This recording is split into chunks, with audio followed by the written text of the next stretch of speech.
Welcome to the Three Martini Lunch. Grab a stool next to Greg Columbus of Radio America and Jim Garrity of National Review. Three Martinis coming up.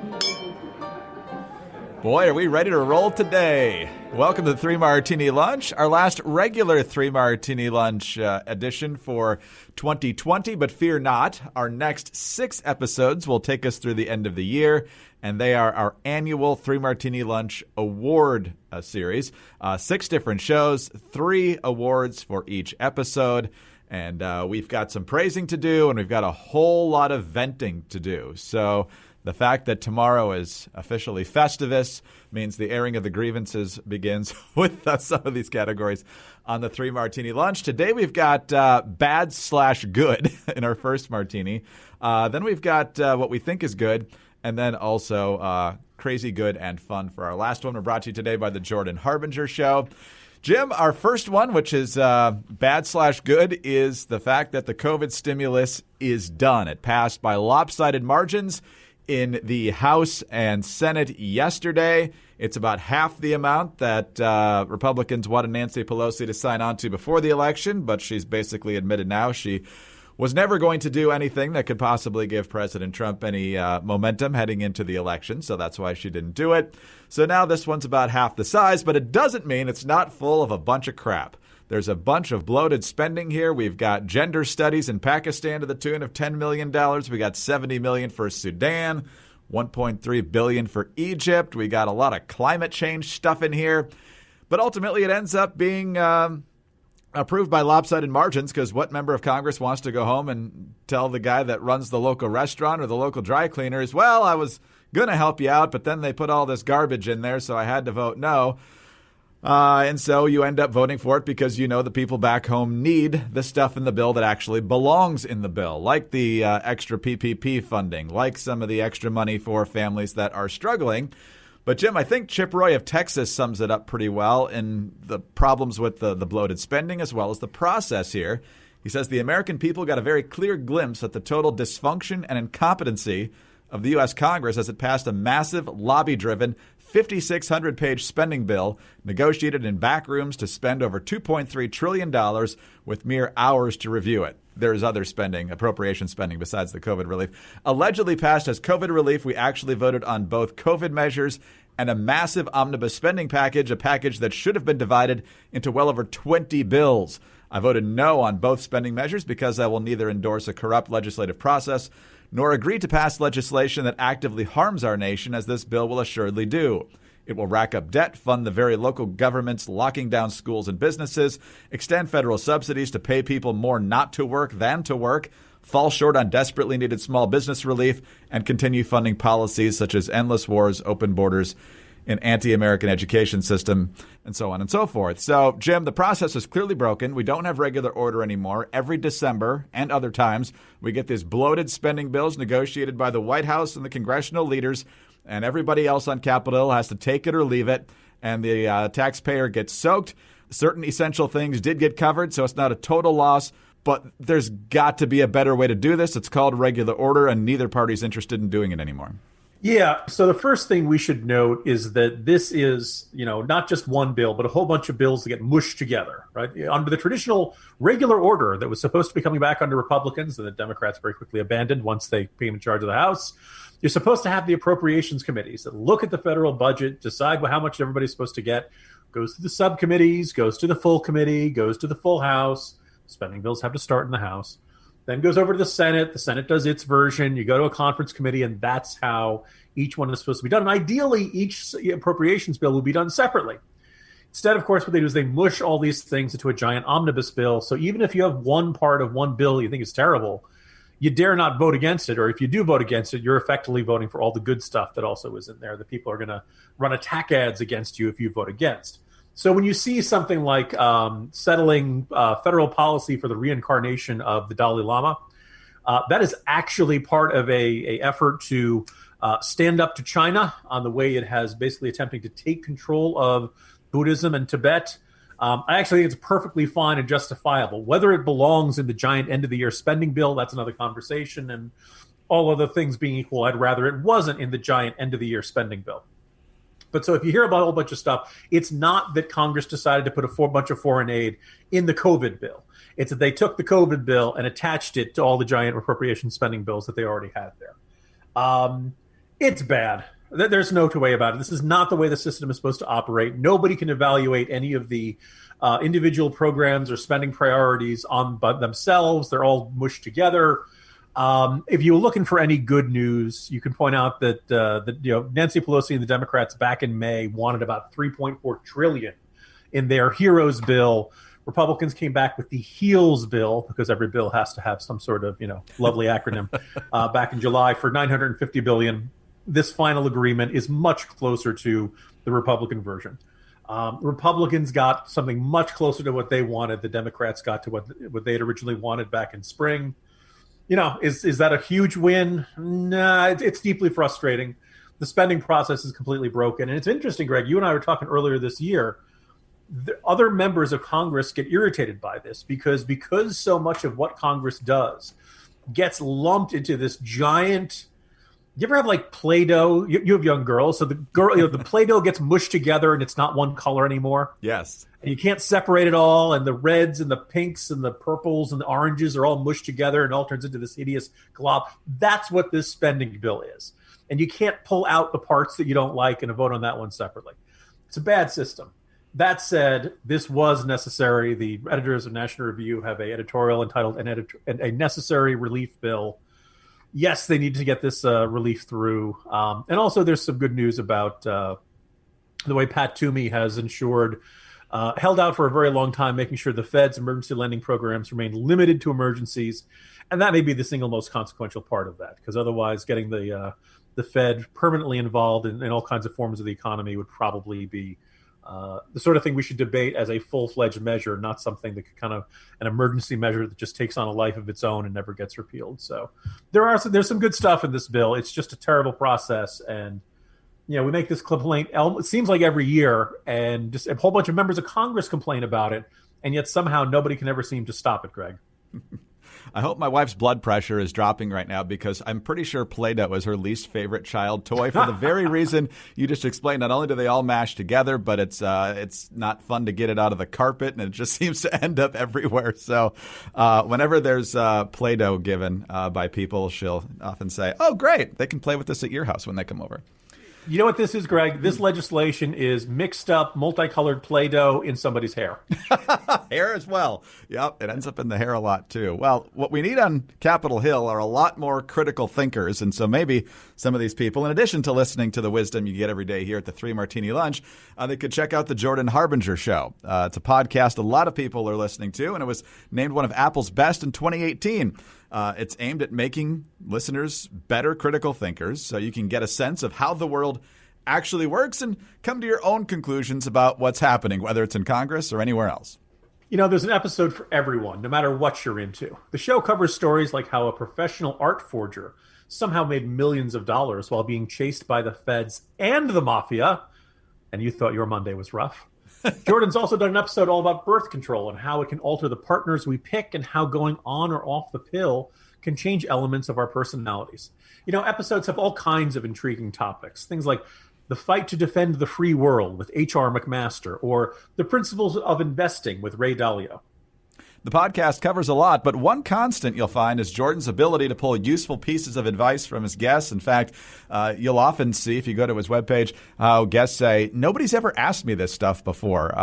You really dug in deep, and I've admitted things and talked about things that nobody else has bothered to ask before. You can find something you can apply to your own life in these podcasts, whether it's an actionable routine change that boosts your productivity, or maybe just a slight mindset tweak that changes how you look at things. So go to jordanharbinger.com/subscribe or search for the Jordan Harbinger Show. That's HARB as in boy, IN as in Nancy, GER on Apple Podcasts, Spotify, or wherever you listen to your podcasts.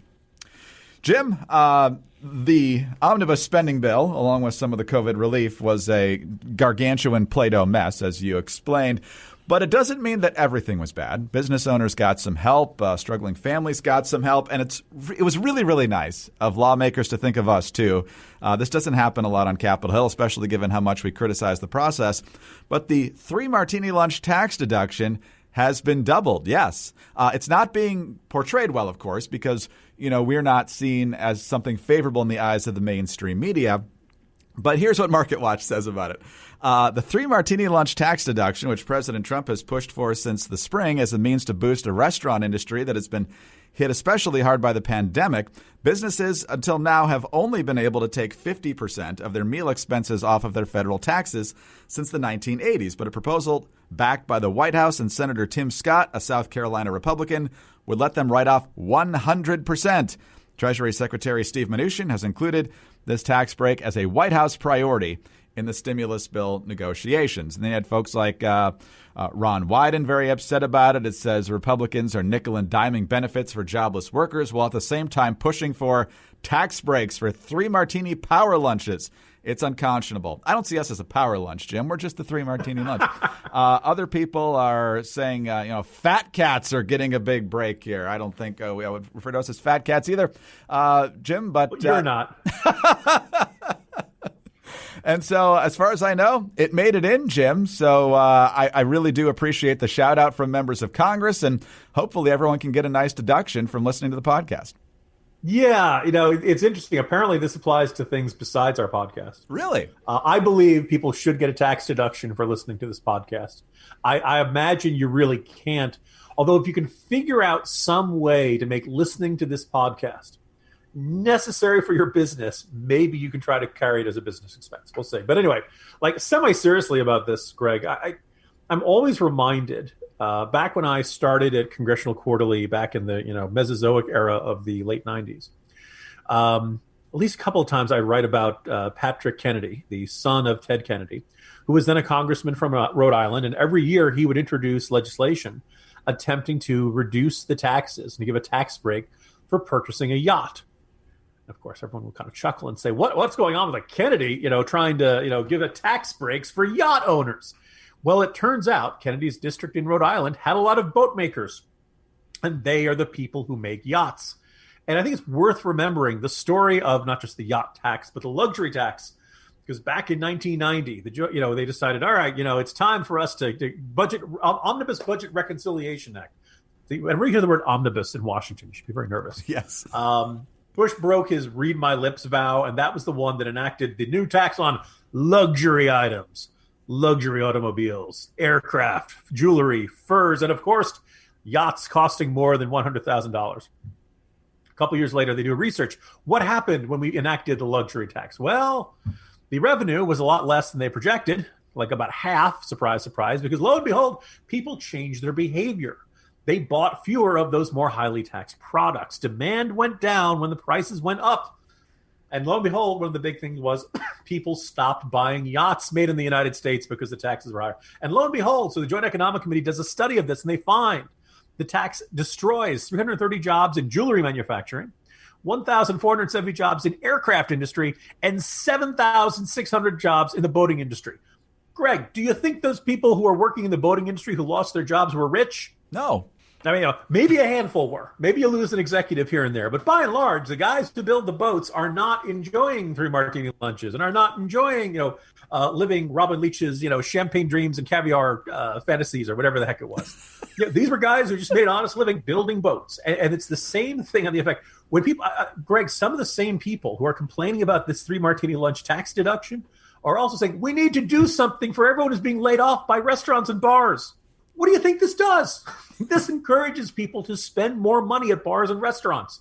It encourages people who have a lot of money to do this. Like companies say, hey, you know what? Do a business lunch. Take out the clients. Go out. Order the drinks. Run up the tab. We're going to deduct 100% of it. It's an easy business tax deduction for them. Helps the waiters. Helps the cook staff. Helps the restaurants.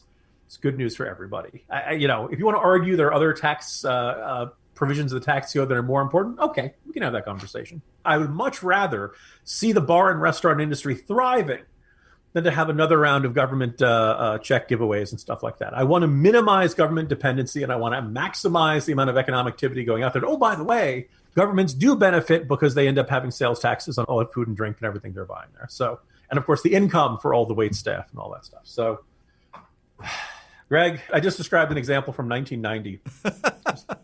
30 years ago, and we still aren't learning this lesson. No, that's exactly right. I mean, the tax code is there to either encourage or discourage. And when you do this, you do encourage the business people to do what they do. And yeah, they get a benefit from it, but you're also keeping, especially right now, a lot of people in business. So this makes a ton of sense. Also, from my perspective, Jim, I think if you listen to the podcast while eating lunch, I think that possibly qualifies you for the deduction. You should consult a tax preparation expert before actually putting that on your 1040 or whatever. Jim and Greg are not tax advisors and are not CPAs, and no one should follow our advice without carefully. Follow your tax preparation at your own risk. Hey guys, it's Mock and Daisy from the Chicks on the Right, and we're excited to tell you about our podcast, the Mock and Daisy Common Sense Cast. If you've been stressed lately with the information overload on social media or just don't feel like anything in the news makes sense anymore, don't worry, because we're here to clear things up. Every week, we discuss topics like cancel culture, national crisis, what's happening to our new generations, and if you're just plain tired of people trying to tell you what to do or how to live your life, we tackle that too. Find out more by going to our website, chicksontheright.com, or start listening on the Apple Podcast app, Spotify, or your favorite podcast app. Don't forget to leave a comment or review and subscribe.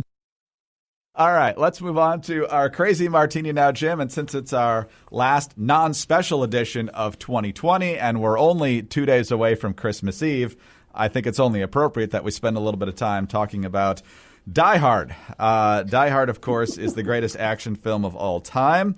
Bruce Willis, not that long ago, maybe a year or two ago, said that Die Hard was not a Christmas movie, it was a Bruce Willis movie. John McTiernan is the director of Die Hard. He says it is a Christmas movie. However, he also claims that it's essentially an anti-capitalist film, which I disagree with strongly, Jim. It's amazing how these people who are directly involved in making these things don't have their facts straight here. But John McTiernan basically didn't want to do the story at first because, and this part is true, the original story of Die Hard, I believe, involved Islamic terrorists, and he didn't want to do that. He wanted to do something a little bit different, and so that's why we got Eastern European terrorists in here, which ended up trying to rob the Nakatomi Corporation. I won't make any more spoilers here because it's only been 32 years since the movie came out. And so he's a weird guy. Let's just say that. I watched the video of this. He's not even looking at the camera. He's just kind of muttering a bunch of asides throughout. And his point is that he wanted John McClane to be a working class guy, which he was. He was a New York cop. And so he insisted on one extra line of dialogue that really set the stage for all this. It's when Argyle picks him up at the airport and says he's not sure what to do next because he's never driven a limo before. And John McClane says, that's okay, I've never ridden in one before. And so therefore, he decided that McClane was just a normal guy and therefore he could be the hero. And I guess the people who had a more competent role in the story, that being the police and perhaps the FBI, got a much different take in the movie version of Die Hard. And so, Jim, I mean, he's entitled to his take, but I don't believe that trying to steal $640 million in negotiable bearer bonds from the Nakatomi Corporation qualifies as capitalism. I believe that's theft on a grand scale. And other than Ellis, I don't think Nakatomi comes off all that bad in the film. Well, okay, I might quibble with you there a little bit, Greg. And this is really what we've been itching to talk about all year long on this podcast. Yeah, politics, news, pandemic, presidential election, but really the true meaning of Die Hard is what is the beating heart underneath the surface of this podcast.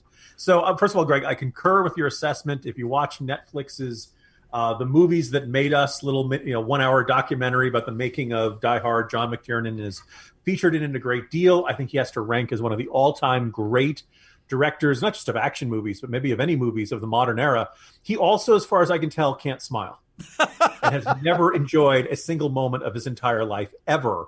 Certainly not making any of these movies, even though I think they're masterpieces. He just looks like he's never enjoyed any of it, and the very thought of it brings back physical pain to him in some way. So I'll make one aspect in which I'll say his argument is semi-justifiable. It is very clear that I think a cornerstone of the appeal of the Die Hard series is John McClane is very much the working class, rough around the edges, not necessarily the sharpest knife in the drawer, but he's very observant and notices his surroundings very well. Smarter than he looks, shall we say. street level detective underdog character.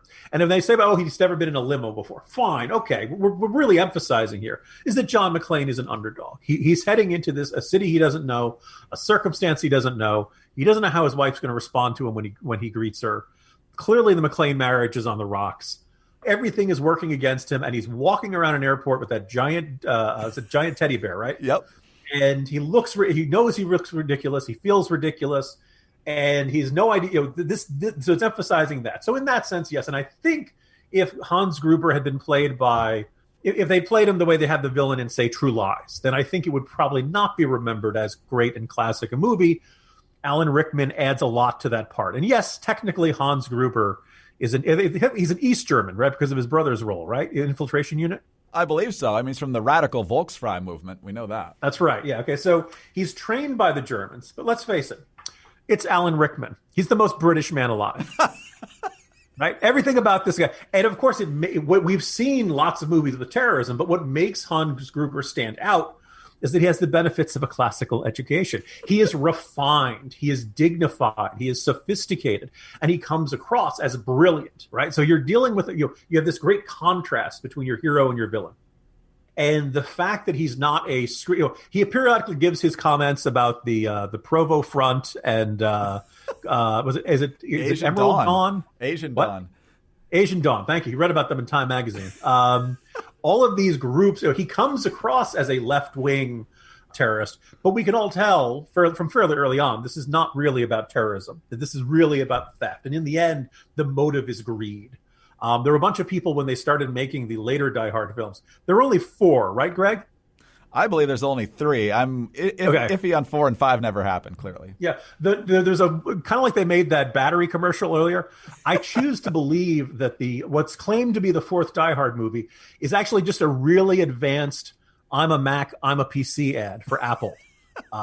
They couldn't get Hodgman, so they put in Bruce Willis instead. But anyway, so you have these later movies and people said, a Die Hard movie after 9/11 would be great. But somebody made the interesting observation. The Die Hard movies are not really about terrorism.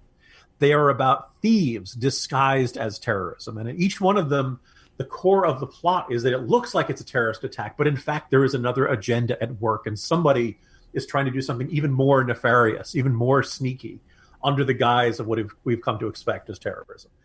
The one quibble I will have is that you're right. First of all, Ellis is the scum of the earth, and we're rooting for the villains to shoot him.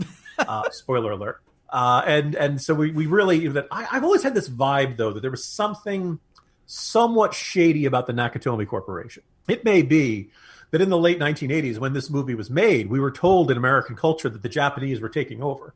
If you want the quintessential example of that, go watch another action classic, Rising Sun, featuring Wesley Snipes and Sean Connery, in which you will be informed that Japan is about to take over the United States through economic power right before Japan went into a recession that lasted roughly a decade or so. Even Mr. Takagi, who won't be able to join us for the rest of his life, even he seems a little bit suspicious until the moment he dies. And, until there's something about him, about the other ones. We in the audience, perhaps because we're rooting for John McClane, aren't supposed to be completely warm and fuzzy towards the Nakatomi Corporation. There's something about them that seems too slick, too impersonal. The cocktail party, the Christmas party at the top always seems kind of this bacchanalian excess. They're celebrating the big deal they've just done. We're not supposed to really like the Nakatomi employees, but we do recognize that they shouldn't die at the hands of a terrible group of terrorists. So I do see that vibe. But on the other hand, as you observe, Greg, you can't really say, that this is a pro-left socialist movie, because both the police and the FBI, other than Al Powell, come across as a bunch of bumbling idiots who can't be trusted to do anything. In fact, really, it's a Federalist movie, I would argue, Greg, because local law enforcement has some competence as opposed to the FBI and the Johnsons, God rest their souls. Well, there's so much that's correct there. 2 quick points in response to that, Jim. First of all, there are so many magnificent dimensions of Die Hard, but one of my absolute favorites, and I think this is absolutely revolutionary in the movies, was, like you said before, it was not a one-dimensional evil terrorist leader in Hans Gruber. He was fully evil, don't get me wrong about that, but the writers gave him phenomenal lines, many of them very, very funny. And I think that was just so different from the kind of cookie-cutter bad guy approach that a lot of filmmakers were taking at the time. It really makes it so much fun. And also, we talked about how John McTiernan did not want the police and the FBI to come across as exceedingly competent, with the exception of Al Powell. And the FBI in particular. Turns out in the 2000s, John McTiernan actually got sent to prison for a number of things, including lying to the FBI. So I can only imagine what making Die Hard now would look like for him. If you thought he was negative towards the FBI in the 80s, wow, I bet it'd be even more intense now. Okay, so then the other kind of nagging aspect of the Die Hard movies that as I age, nags at me. So in the first one, you have a bunch of gung-ho guys two Johnsons who want to relive Vietnam, and I believe they don't make it out, right? The helicopter crashes.